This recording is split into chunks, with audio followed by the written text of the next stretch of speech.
Sim, era ouro e muito, recheando as nossas montanhas, fazendo brilhar o leito dos rios que cortam as Minas Gerais. Os índios já conheciam o metal, usavam em adornos, sem imaginar quanto valor carregavam. O índio conhecia o metal dourado, ele não dava valor financeiro ao ouro, ele não enferrujava, então ele dava uma aparência bonita o tempo todo. Então esse era o valor do ouro. Nos anos de 1600, o açúcar do Nordeste rendia pouco para Portugal. E o ouro, então, passou a ser a principal aposta da coroa. Portugal, portanto, usou o ouro para salvar um pouco a sua economia durante alguns anos.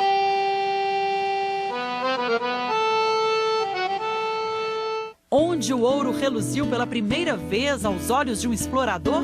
Dizem que foi aqui. Os bandeirantes, primeiramente chefiados pela bandeira do Fernão Dias Paz, quando eles adentram o território mineiro, eles chegam primeiro na região conhecida hoje como Sabará. Era fim do século XVII, quando Borba Gato, bandeirante paulista, assumiu a missão do sogro, o desbravador Fernão Dias Paz Leme. E nas suas andanças também encontrou o metal precioso. Uma história curiosa já era contada na região. Por aqui, acreditava-se, existia uma serra recheada de ouro e pedras preciosas, a Sabarabuçu, que pode ser a Serra da Piedade.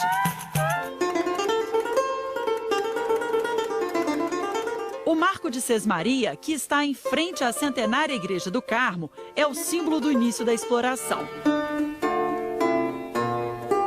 O ouro começou a ser retirado por escravos do rio Sabará, hoje Rio das Velhas, com bateias como essas. As peças originais estão guardadas no Museu da Cidade. A água, quando escorria sobre a bateia, deixava no fundo o pó do ouro, que era mais pesado, mais denso, e levava essa terra, levava esse cascalho.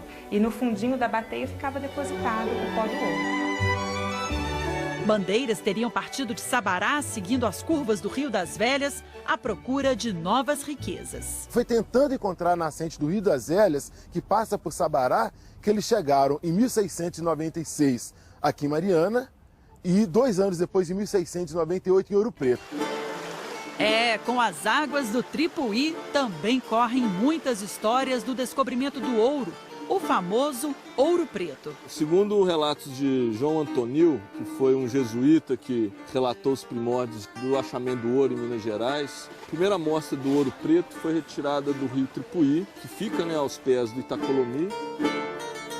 Dizem que o mulato, mais provavelmente um índio, ele recolheu algumas amostras dessa pedra escura, ele achou ela pesada e levou ela para São Paulo. E de São Paulo, essas pedras foram encaminhadas para o governador no Rio de Janeiro, que constatou que era ouro de grande quilate. Daí a notícia se espalha e as bandeiras passam a buscar essa região do Vale do Tripuí, que tinha como referência o Pico do Itacolomi. A primeira bandeira seria a de Antônio Dias. André nos leva ao cume da serra, por onde os desbravadores teriam chegado. Na noite de São João, 24 de junho, reza a tradição, que eles acamparam aqui e celebraram a primeira missa. E a partir daí, eles foram distribuindo os lotes auríferos e foram surgindo esses diversos arraiais. Na bandeira de Antônio Dias estava o padre Faria, que celebrou aqui mesmo, no Morro de São João, a primeira missa do arraial. A partir daí, começou a ser levantada esta capelinha, que acreditam historiadores ser a mais antiga de Ouro Preto. Visitar a Serra de Ouro Preto é visitar as páginas mais antigas da história da cidade. Mas exige atenção. A procura pelo metal precioso deixou muitos buracos pelo caminho. Buraco de sarilhos que dão acesso às minas horizontais, que eles vinham perfurando, atingindo a formação aurífera. A gente tem uma média, pelo menos, umas 2.000 bocas. O que era encontrado ficava guardadinho. São chamados buchos, que eles depositavam o material aurífero. Então aqui ele ainda ficava na forma ainda virgem, sem estar ainda apurado. É uma espécie de um cofre, um reservatório de ouro. As nossas riquezas estavam de fato descobertas. Muitas bandeiras investiam em diferentes regiões, como mostra este mapa das minas. Paracatu, Ouro Preto, Mariana, Nova Lima brilhavam ouro. A famosa mina Morro Velho, hoje fechada, começou a ser explorada em 1725 por um padre, Antônio Freitas, que viveu nesta casa. Ele começou os trabalhos de garimpagem, eram trabalhos bem artesanais, e se estendeu até o ano de 1834. Ele conseguiu extrair ouro nesse período com trabalhos manuais, com a utilização de escravos na época. O Morro de Santo Antônio, pertinho de Mariana, também era muito cobiçado, com 30 mil escravos trabalhando. E ali foi explorada a famosa Mina da Passagem, que hoje seria a maior mina de ouro do mundo, aberta à visitação. Para chegar até lá embaixo, a gente segue neste trenzinho que tem séculos de história. Já levou muito minerador até a mina. Ela tem quase meio quilômetro de profundidade. Oficialmente foram retiradas aproximadamente 35 toneladas de ouro. Sabe-se que a quantidade extraída foi muito maior, porque a sonegação de impostos era uma constante.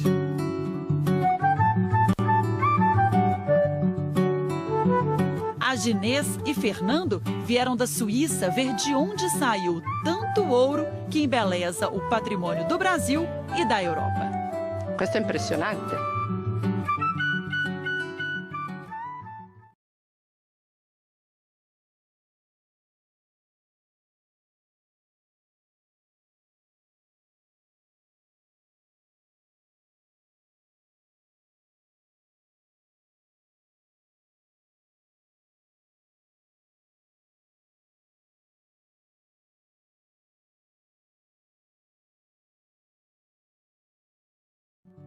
Um governador foi nomeado, Antônio de Albuquerque. O arraial do Ribeirão do Carmo, que vira vila, assume um importante papel. Mariana foi o primeiro arraial, primeira vila, primeira cidade e primeiro bispado de Minas Gerais. O nome Mariana, que só é definido em 1745, foi uma homenagem à dona Maria Ana, mulher do príncipe Dom João V. O quadro está na Câmara Municipal, que também foi a primeira Câmara de Minas. A Câmara era o espaço que era ocupado pelos chamados de homens bons. Eles criavam as leis, executavam as leis e também faziam os julgamentos das pessoas que cometiam qualquer tipo de crime que lesavam a coroa portuguesa. O castigo era no meio da praça. Sendo livre, escravo, preto ou branco, cometer um crime contra a ordem pública, um crime de lesa majestade, a pessoa estava sujeita ao castigo pela origem.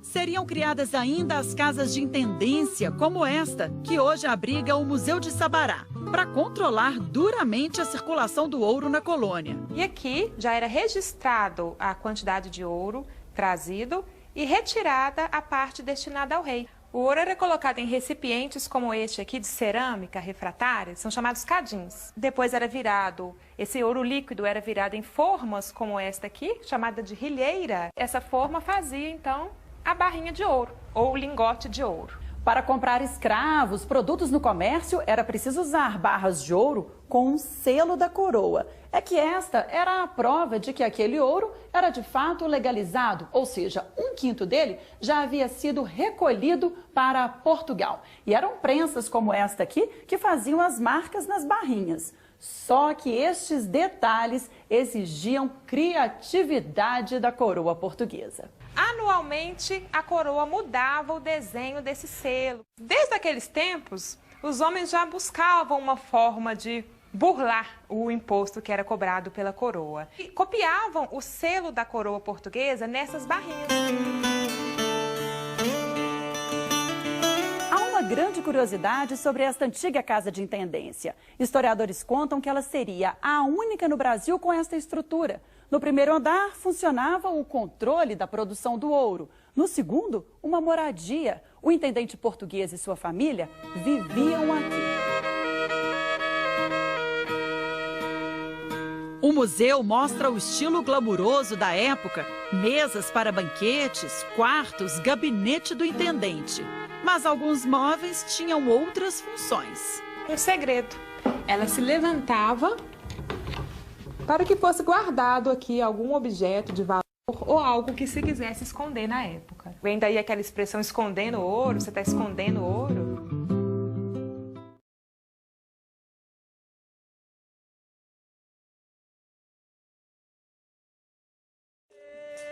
Um escravo ou um rei?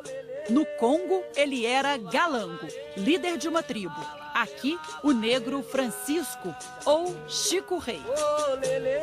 Chegaram no Rio de Janeiro com os escravos, lavaram bem lavadinhos, passaram óleo e puseram fieiras de 10 em 10 para ser vendidos. Chegou um senhor, Major Augusto de Ouro Preto, comprou 3 fieiras onde estavam o Chico Rei com o filho dele e outros generais que eram do seu povo.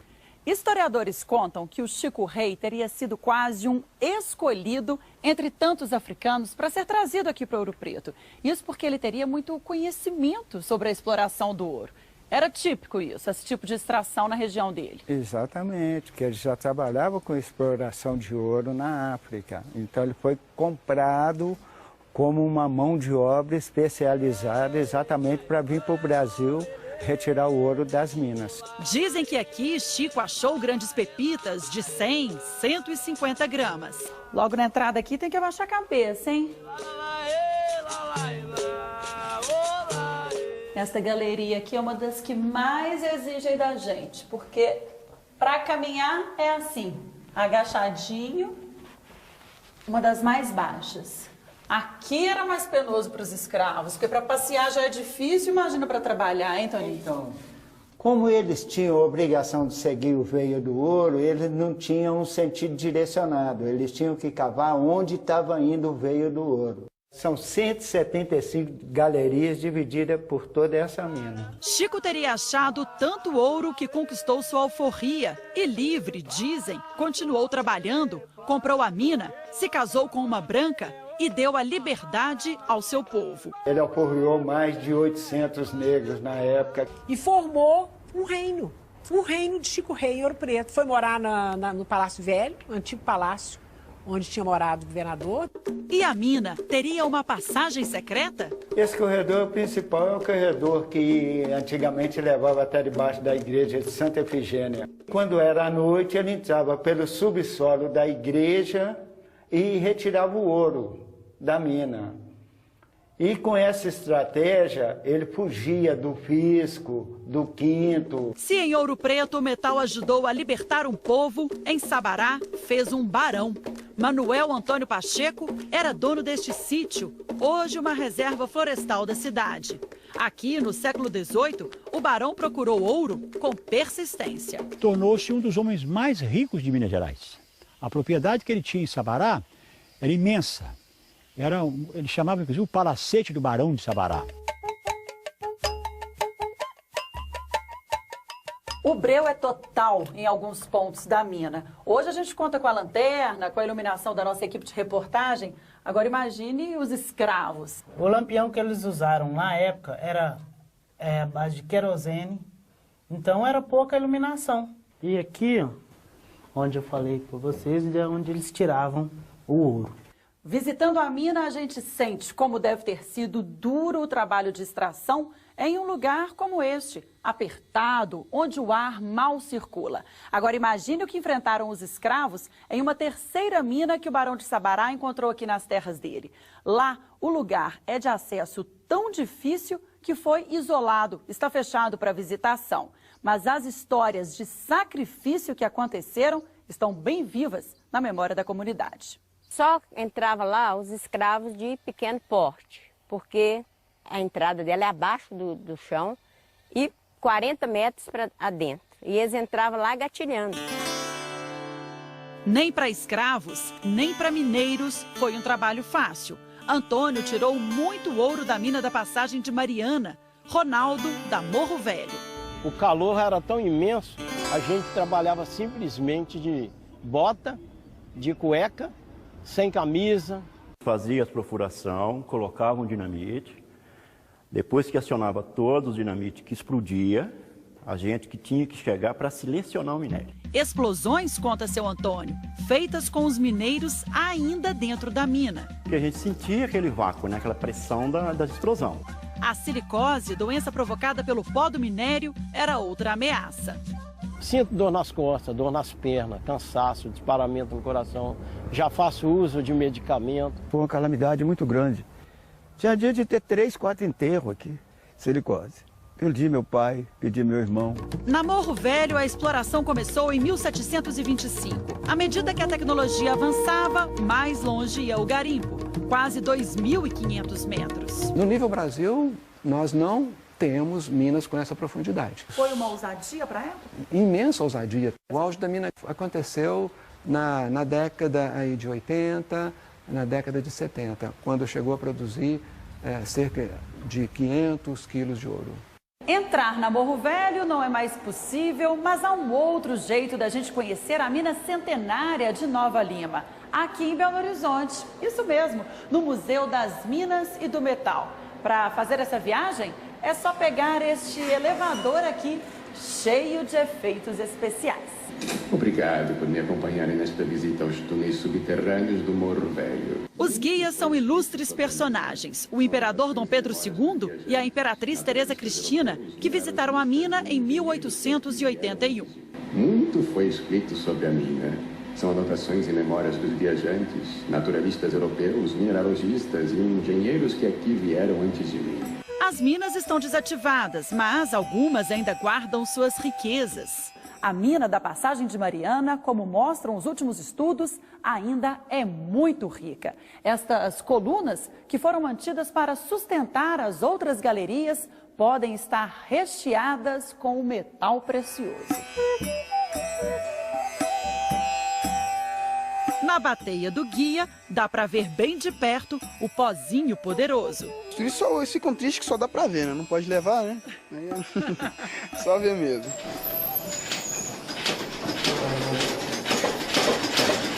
O trenzinho que nos leva às galerias é original. Já transportou toneladas de minérios e muitos mineiros. Já tiveram aqui nessa região, segundo contam alguns registros, mais de 30 mil pessoas trabalhando.